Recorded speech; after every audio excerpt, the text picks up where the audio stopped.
Nevada's desert begins with a silence so absolute it feels carved from stone. Jagged ridges stretch across the horizon, their shadows falling like ancient scars across endless plains of sunburned dust. At sunset, the land transforms, the light sharpens, the heat fades, and strange geometric silhouettes rise from the earth, shapes so precise they defy the chaos of nature. Out here, where the desert heat blurs the distant ridgelines, whispers travel farther than the wind. And for more than a century, those whispers have carried the same unsettling rumor: Nevada hides pyramids. Long before aerial photography or satellite mapping, early explorers sketched triangular landforms with unnerving accuracy, structures they claimed were too angular, too deliberate to be natural. Surveyors in the late 1800s noted ridges aligned almost perfectly with cardinal directions. Ranchers spoke of stone terraces buried in dunes. Some even marked these places on hand-drawn maps, years before airplanes ever revealed how symmetrical the desert truly is. Local tribes go further. Many refuse to approach certain formations, calling them cursed or forbidden. Elders speak of shaped mountains and places made by those who vanished. Some warn that the land itself watches trespassers who wander too close. These stories, steeped in generations of caution, stand in stark contrast to modern scientific certainty, which insists that Nevada's desert is a place of erosion, not architecture. But the land disagrees. Satellite scans reveal triangular slopes with unnaturally clean edges. Geological surveys record layers that don't match expected formations. And after storms strip away the soil, flat stone faces appear beneath the dust-like walls, catching their first breath in centuries. The deeper you look, the harder it becomes to accept that everything here is simply natural coincidence. Nevada's desert guards its shapes with silence, heat, and time. And as the sun sinks behind the ridges, one question rises with the cooling air: if pyramids exist in Nevada, who built them?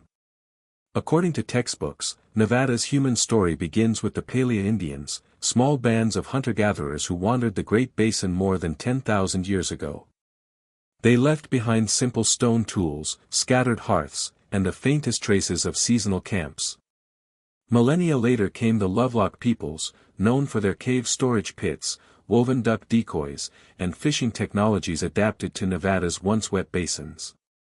Eventually, the Paiute tribes emerged, skilled foragers who thrived in the harsh desert landscape, cultivating a deep spiritual understanding of the land. This tidy sequence forms the backbone of Nevada's official archaeological narrative: steady migration, simple adaptation, and no signs of monumental architecture or large permanent settlements.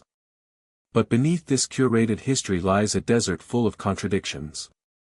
For one, archaeologists keep encountering evidence of human presence far older than the accepted timeline allows. In dried lakebeds and eroded canyons, ancient fire pits have been found buried under layers of sediment that date to periods when Nevada was believed uninhabited. In some cases, these hearths lie beneath geological formations formed during the last ice age, implying that someone lived here long before the first Palea Indians were supposed to arrive. Then there are the stone alignments. Scattered across Nevada's backcountry are long rows of boulders, circular enclosures, and triangular formations that defy simple classification. Some align perfectly with solstice sunrises or lunar cycles. Others trace geometric patterns too precise to attribute to chance. Archaeologists label them hunting blinds or random rockfalls, but the placement is too deliberate, the angles too sharp, the symmetry too consistent.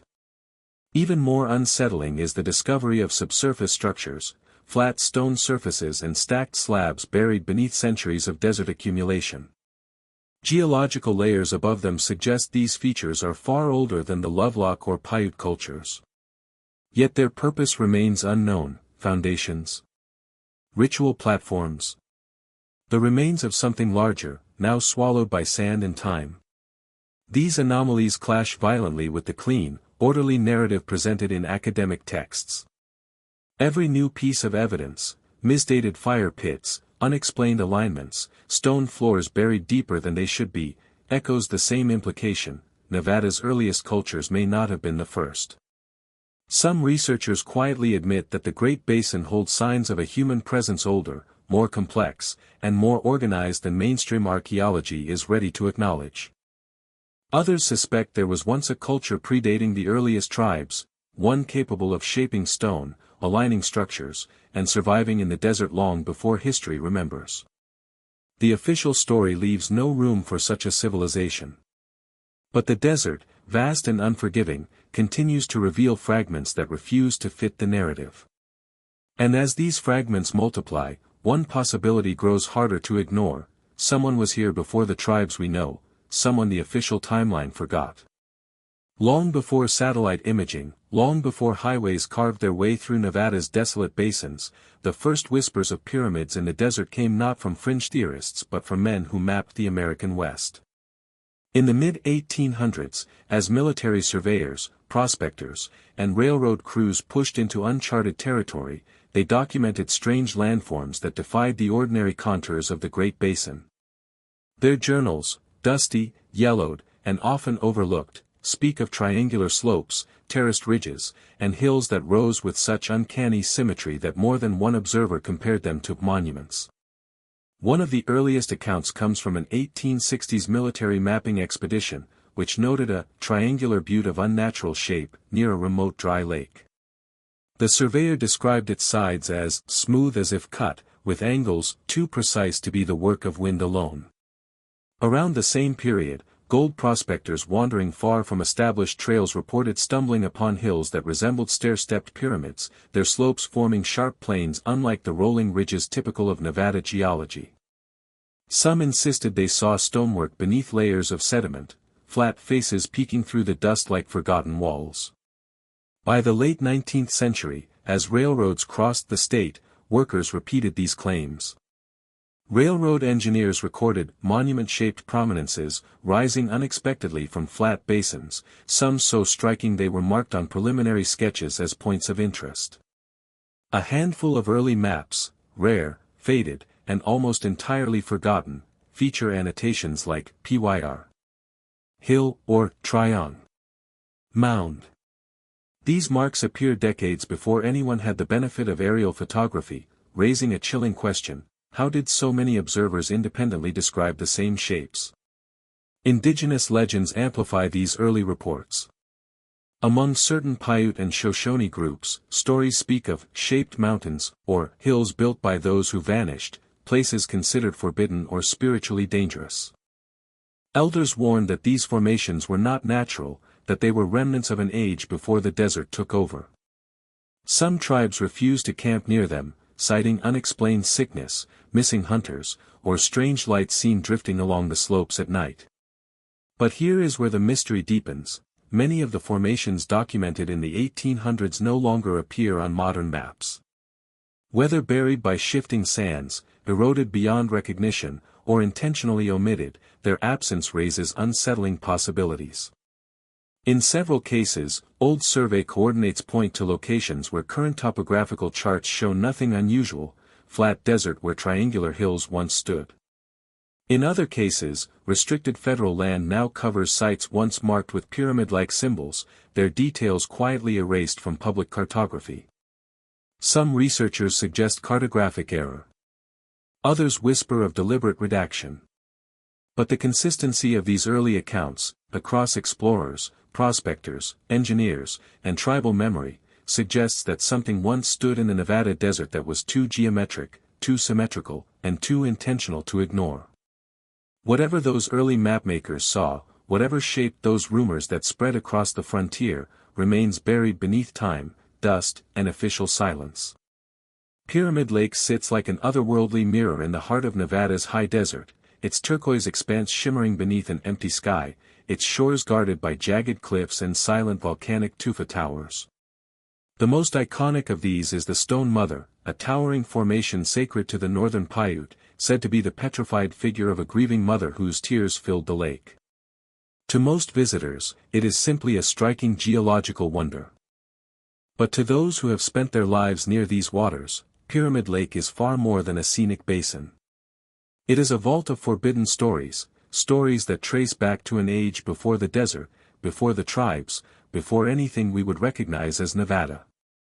Divers who have braved the lake's cold depths speak of submerged structures lurking beneath the silt, flat platforms arranged in steps, rows of stones forming right angles, and boulder clusters that resemble collapsed walls. Some describe swimming along geometric patterns impossible to attribute to natural erosion. In several areas, long ridges appear to run parallel, like remnants of ancient walkways now drowned under shifting sediment. These claims, dismissed by official surveys, persist year after year, passed quietly between fishermen, researchers, and locals who know better than to speak loudly. The Paiute have guarded their own version of these secrets for generations. Tribal elders warn of certain forbidden shores where strange shapes lie hidden beneath the water, places where the lake remembers what the desert forgot. They speak of ancient beings driven into the depths, of islands that once held sacred sites now long submerged, and of stone structures built by people who vanished before the ancestors of today's tribes arrived. Some stories describe entire settlements swallowed in a single night, their remains visible only when the water recedes to unusually low levels. And then there is the tale outsiders fixate upon, the Paiute legend of the red-haired giants, the war between the tribes and a monstrous people who lived in caves and fortified settlements across the region. While modern anthropologists interpret this as mythic retelling of conflicts with neighboring groups, the legend's eerie specificity has fueled speculation for more than a century. At Pyramid Lake, where the water hides more than it reveals, it is easy to wonder whether fragments of that ancient war lie buried beneath the waves. Scientific explanations emphasize geology, tufa towers formed by mineral precipitation, unusual rock formations shaped by Lake Lahontan's ancient boundaries, and underwater ridges created by sediment collapse. Yet these explanations falter when confronted with the geometric regularity of certain submerged shapes, rectangular outlines, near-perfect circles, and symmetrical terraces inconsistent with random deposition. Adding to the mystery is the lake's cyclical rise and fall. Over centuries, Pyramid Lake has expanded and retreated dramatically, alternately revealing and concealing pieces of its hidden past. During low-water years, locals have reported glimpsing stone platforms near the shore, sudden appearances that vanish again as water levels shift. Old photographs from the early 1900s depict formations that no longer exist, now drowned or buried by time. The interplay between legend and geology creates a tension that pulses through the lake's still waters. Is Pyramid Lake merely an unusual natural reservoir? Or is it the last surviving fragment of an ancient landscape, one whose settlements, monuments, and mysteries lie silent beneath the waves? Whatever the truth, Pyramid Lake remains the beating heart of Nevada's pyramid lore, a place where water whispers of forgotten civilizations, where the desert's oldest secrets rest in cold, hidden chambers, waiting for the day the lake recedes again. Lovelock Cave sits quietly in Nevada's desert hills, an unassuming hollow of limestone and dust. But beneath its calm exterior lies one of the most controversial archaeological discoveries in the American West. When guano miners first tunneled into the cave in the early 1900s, they uncovered artifacts so unusual, so out of place, that the site quickly became a lightning rod for legends, speculation, and whispered accounts of giants who once ruled this land. The excavations revealed oversized sandals, some measuring more than 15 inches long, woven mats and baskets unlike those of surrounding tribes, and duck decoys so intricately constructed that no known Great Basin culture matched the craftsmanship. Among the debris were stone tools, spear points, and inscribed notched sticks whose purpose remains uncertain. But the most infamous finds were the skeletal remains, bones described by early workers as belonging to individuals far taller than the Paiute or Lovelock peoples. Some accounts mention mummified bodies, others describe jawbones and femurs unnervingly large. While official reports downplay or omit these claims, early newspapers, diaries, and private letters insist the remains were real. This ties directly to the Paiute legend of the Ctcah, a race of red-haired giants who warred with the tribes long before the desert was born. According to oral tradition, these giants built fortified structures, raided villages, and refused peaceful coexistence. Eventually, the tribes trapped them inside Lovelock Cave, setting it ablaze until the last of them perished. Many researchers dismiss this tale as myth, but the presence of red fibers on some excavated artifacts, along with persistent rumors of unusually large skulls, keeps the legend alive. The archaeological record doesn't settle the debate, it deepens it. Some reports list human remains at normal size, yet contemporary descriptions from diggers contradict these findings. Museum inventories reference artifacts that no longer appear in public collections. Photographs supposedly taken during the early excavations vanished from archives. Even the official site reports contain sudden shifts in tone, as if certain details were deliberately softened or omitted. What connects Lovelock Cave to Nevada's pyramid legends is the growing suspicion that its inhabitants, whether literal giants or simply a lost people of unusual stature and skill, may have been builders. Some of the woven materials discovered in the cave show patterns consistent with architectural knowledge, measurement grids, repeating angles, and symmetrical knots used in load-bearing structures. A few stone tools match those found near supposed pyramid formations. And the craftsmanship of the artifacts exceeds what is expected from nomadic desert cultures. Could the Lovelock people, or the beings described in tribal legends, have constructed ritual mounds, stone alignments, or even pyramid-like formations across Nevada long before known tribes arrived? The contradictions in documentation fuel this possibility. Why do some museum catalogs reference oversized remains that later disappear? Why do early reports mention advanced artifacts that are absent from final publications? Lovelock Cave remains a crossroads of archaeology and myth, a site where suppressed evidence, tribal warning, and unexplained artifacts converge. Whatever or whoever once lived there did not fit neatly into Nevada's official history. And their story, buried under ash, legend, and missing records, casts a long shadow across the desert's mysterious geometric shapes. Scattered across Nevada's sun-scorched basins and lonely ridgelines are landforms that seem to defy the randomness of geology, hills with perfect angles, slopes that rise in clean triangular plains, and summits so flat they resemble cut platforms rather than erosion-worn peaks. To the untrained eye, these shapes look like natural features. But to explorers, researchers, and the few geologists willing to question the orthodox view, some of these formations look suspiciously like pyramids, massive, time-buried structures half swallowed by the desert. In the Humboldt Range, several isolated hills rise with near-identical slope angles, each face descending at roughly the same degree, each edge forming a crisp line that refuses to crumble into the rounded contours typical of natural desert erosion.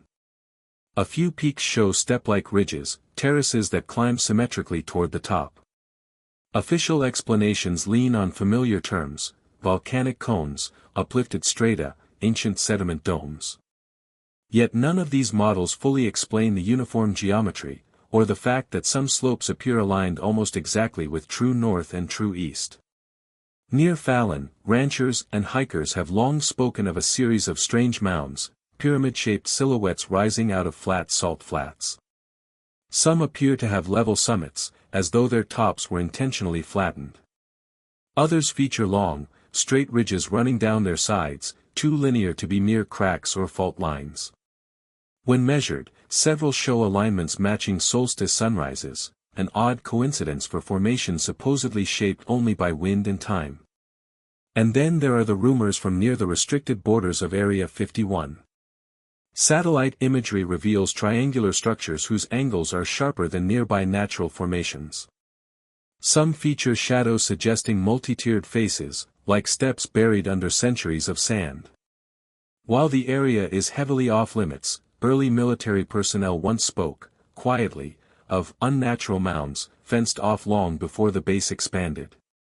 Official statements dismiss these as training ranges or natural desert mesas. But again, the symmetry raises questions that geology alone cannot answer. Scientists attempt to attribute these shapes to erosion sculpting ancient volcanic rock, or to the interplay of wind, rain, and tectonic fractures. But erosion produces irregularity, not precision. Fault lines might create straight edges, but rarely four of them forming a polygon. Sediment domes slump and collapse, yet many of these formations stand sharp, balanced, and mathematically clean. Alternative analyses, from independent researchers, surveyors, and enthusiasts, suggest the possibility of man-made modification, carved slopes, leveled platforms, and terraced sides, all heavily eroded but still retaining traces of intentional structure. A few studies claim that some Nevada formations match the slope ratios of pyramids in Egypt and Mesoamerica, though mainstream archaeologists dismiss such comparisons as coincidence. And yet, the desert refuses to give a definitive answer. The formations sit in silence, untouched, unexcavated, their origins swallowed by sand and secrecy. No geological model fully explains the precision. No archaeological study has dared to treat them as artificial. They exist in the liminal space between nature and architecture. Which leaves one haunting possibility hanging in the desert heat: if these hills are not natural, then someone built them. Around Nevada's most suspicious pyramid-shaped formations, a pattern has emerged, one so consistent, so unsettling, that it has become impossible to dismiss as coincidence. Scattered near these geometric hills are artifacts that should not exist in the Great Basin, items whose age, craftsmanship, and stylistic origins challenge every established map of ancient North America. These are the forbidden artifacts, the pieces of a puzzle most researchers avoid because they point towards something older, stranger, and far more complex than the official story allows. The most common of these finds are carved stones bearing motifs foreign to the region. Some display spirals and step designs reminiscent of Mesoamerican iconography. Others show wave patterns similar to early Asian or Polynesian art. A few stones exhibit tight, angular etchings that look shockingly like protoscripts, clusters of repeated marks too deliberate to be natural. These stones often appear half-buried on slopes below pyramid-like hills, as if they eroded out of structures long since swallowed by desert sands. Then come the metal fragments, thin bronze-like plates, hammered copper pieces, and rivet-shaped objects discovered far from any known mining or metallurgical tradition. Nevada's ancient tribes did not practice smelting on this level, yet these fragments test older than European settlement, sometimes older than the earliest accepted occupation layers. Mainstream explanations claim modern contamination, but the placement of these metals, deep within undisturbed strata, complicates the narrative. And more troublingly, nearly all such finds occur near the same geometric formations early explorers once labeled pyramids. Equally baffling are the tools uncovered in these regions. Some resemble early Mesoamerican stone scrapers, thin, pressure-flaked blades crafted with techniques unknown among Great Basin cultures. Others echo Siberian or Northern Asian designs, polished adze heads, beveled bone points, and composite tool fragments carved with precision. A handful of wooden implements, preserved in desert aridity, show joinery methods seen nowhere else in Nevada. Each time researchers trace the origins, the tools defy classification. Pottery only deepens the mystery. In several dry lake basins, excavators have found anomalous sherds, potsherds with temper and firing techniques older than the surrounding soil layers. Some display slip colors and geometric bands inconsistent with Paiute or Lovelock traditions. A few pieces match the age of Ice Age sediments, implying ceramic production long before any culture in the region is believed to have existed. Mainstream archaeology dismisses these discoveries with familiar explanations: trade contamination, recent intrusion, misidentified artifacts, natural markings mistaken for human craftsmanship. But these dismissals ignore a crucial detail: these artifacts appear only near Nevada's pyramid-shaped formations. Not scattered throughout the desert. Not along major migration paths. Only around the geometric hills early explorers marked as unnatural.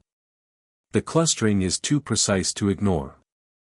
And then there are the artifacts that never made it into official reports, the ones mentioned briefly by prospectors or amateur archaeologists, only to vanish into private collections, estate sales, or restricted shelves within regional museums. A few retired curators quietly reference boxes of unclassified items, transferred decades ago, their contents sealed after funding disputes or academic controversy. Some early notes describe large carved stones, metal plates etched with unfamiliar patterns, and strange woven fragments found in proximity to pyramid sites, objects that no longer appear in any public archive. Piece by piece, Nevada's forbidden artifacts sketch an outline of a past far older and more connected than the archaeological map allows. And standing at the center of it all are the pyramids, silent, eroded, and waiting. Across Nevada's scorched basins and wind-carved ridges, the clues whisper toward a single, staggering possibility, that the desert once cradled a lost civilization, a people whose presence predates the earliest tribes and whose disappearance left behind geometric hills, forbidden artifacts, and legends too persistent to ignore. This is the hypothesis researchers rarely speak aloud, but one that grows harder to dismiss with every strange discovery buried beneath the sand. One theory suggests Nevada's mysterious builders were descendants of Ice Age coastal migrants, people who traveled inland when ancient shorelines flooded and the Pacific surged over settlements now lost to time. As sea levels rose, these coastal survivors may have moved into the Great Basin, bringing with them advanced techniques, stoneworking, engineering, seafaring knowledge, that later desert cultures never replicated. Their skills, shaped by coastal life, could explain the puzzling combination of maritime motifs and inland architectural anomalies. Another possibility envisions a prehistoric desert kingdom, a flourishing society centered around lakes and rivers that no longer exist. Geological data confirms that Nevada once held massive freshwater bodies, Lahontan, Bonneville, and numerous smaller lakes. Where water gathers, civilizations grow. If such a kingdom arose, drought cycles and gradual desiccation could have driven its collapse. Nevada's megadroughts, punctuated by sudden seismic events, may have shattered this society, forcing survivors into mountain refuges or leaving them to vanish entirely. The pyramid-shaped hills, terraces, and stone alignments could be remnants of ceremonial centers or monumental architecture from this forgotten era. Some researchers push further, proposing that the Great Basin linked early trans-Pacific travelers, peoples from Asia, Polynesia, or the Arctic who crossed oceans long before recorded history. The artifacts discovered near Nevada's geometric hills, foreign-style carvings, anomalous pottery, and metal fragments, suggest trade networks or shared origins with distant cultures. If maritime groups reached the American interior through ancient waterways, they may have established settlements that later tribes inherited, feared, or avoided altogether. More dramatic still is the hypothesis of an advanced culture wiped out by catastrophic drought or tectonic upheaval. Seismic data from the Basin and Range Province reveals violent ground shifts over millennia, fault lines capable of leveling cities, altering landscapes, and burying structures beneath collapsing ridges. Add to this the Great Basin cycles of extreme dryness, and the stage is set for a civilization-ending disaster. Entire regions of Nevada show evidence of sudden abandonment, collapsed shelters, burnt layers, and middens abruptly truncated, as though entire communities fled or perished in a single generation. But the most audacious theory suggests Nevada's pyramids are the last scars of a civilization far older, perhaps even connected to a global network of ancient builders. Across the world, pyramid traditions emerge independently: Egypt's Giza Plateau, Sudan's Nubian pyramids, Peru's coastal temples, China's burial mounds. Nevada's rumored formations, angular hills, stepped ridges, aligned summits, mirror these global shapes eerily well. Some researchers argue that these are not coincidences but echoes of a much older architectural tradition, one rooted in a civilization that dispersed long before the rise of known empires. Supporting this are Nevada's oral histories, stories from the Paiute, Shoshone, and other tribes describing powerful, technologically capable peoples who shaped the land long before the tribes settled it. These tales speak of builders with advanced knowledge, of wars with mysterious beings, of structures that the tribes inherited but did not create. While often dismissed as mythology, these stories align with physical anomalies scattered throughout the desert: unclassified stonework, strange mounds, and artifacts outside any known timeline. Each clue, every buried platform, every anomalous tool, every pyramid-shaped ridge, adds weight to the same haunting implication: Nevada's pyramids may not be isolated oddities, but fragments of a world we have forgotten. A world erased by fire, water, or time. A world whose survivors left traces too faint for modern history to accept, yet too persistent to vanish. If such a civilization existed, then the desert has done everything in its power to hide it. And yet, with every storm, every excavation, every whispered legend, its outline sharpens. For all the whispered rumors, anomalous artifacts, and geometric landforms rising from Nevada's desert, one question lingers at the edge of every investigation: why is so little research allowed? Why do Nevada's pyramid legends remain treated as fringe speculation rather than legitimate archaeological inquiry? The answer has less to do with evidence, and far more to do with the barriers surrounding it. Much of Nevada's most suspicious terrain lies within restricted federal lands.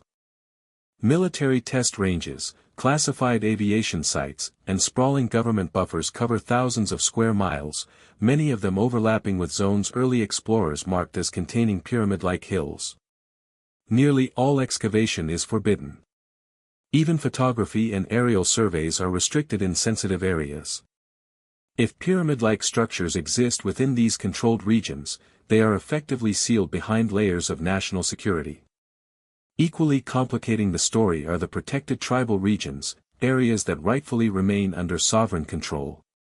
Many tribes consider certain sites sacred or dangerous, places tied to powerful spirits, ancient conflicts, or forbidden histories. They do not welcome excavation, and some will not even discuss specific landmarks with outsiders. These cultural boundaries, while essential to indigenous preservation, also mean that key clues remain locked behind spiritual and ethical protections. Then there is the matter of archaeological funding bias. Grants and university backing flow toward studies that reinforce accepted models of prehistory, not those that challenge them.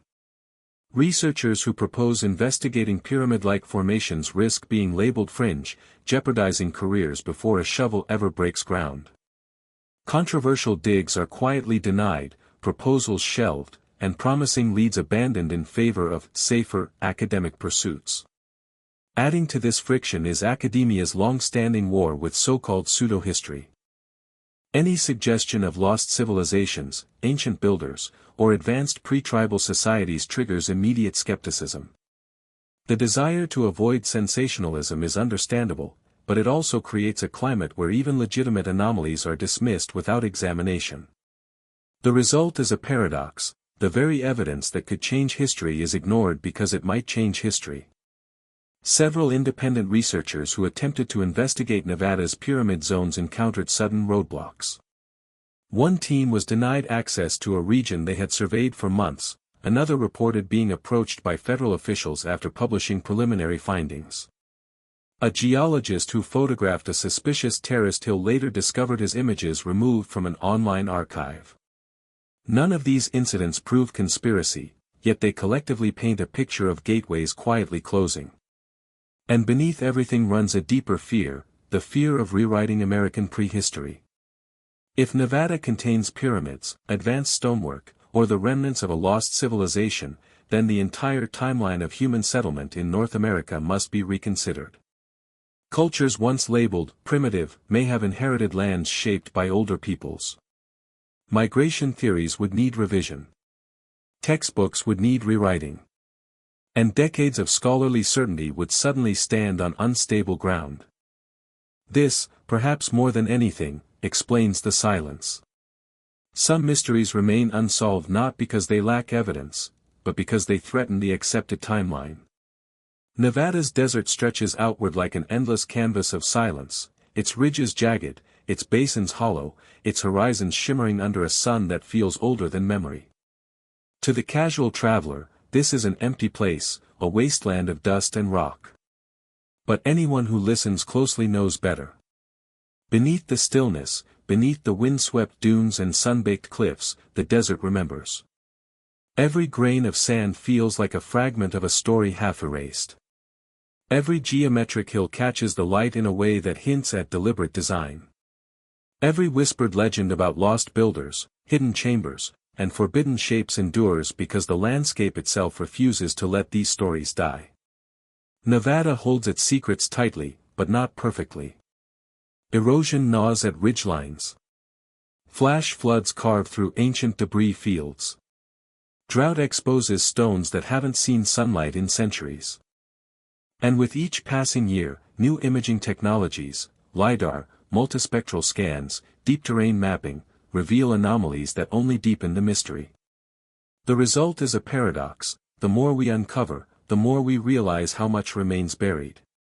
For every artifact found, another disappears into private hands. For every pyramid-shaped hill documented, another vanishes beneath shifting sand. For every unexplained structure glimpsed from the sky, a dozen more lie hidden within restricted lands, waiting for someone bold enough to question the official maps. Nevada's desert is not lifeless. It is watchful. It remembers civilizations we cannot name, rituals we cannot decode, and architects whose hands shaped a world long before the tribes we know today. Whether these were Ice Age migrants, forgotten kingdoms, early trans-Pacific travelers, or survivors of a catastrophe lost to time, the land records their presence in its own quiet language: angles, alignments, ruins, and warnings. And so the pyramid legends persist. Not because people cling to fantasy, but because the desert itself whispers the same shape over and over: the triangle rising from dust, the monument half buried, the structure that nature alone could not have carved. Perhaps the pyramids aren't lost. Perhaps they are simply waiting to be rediscovered.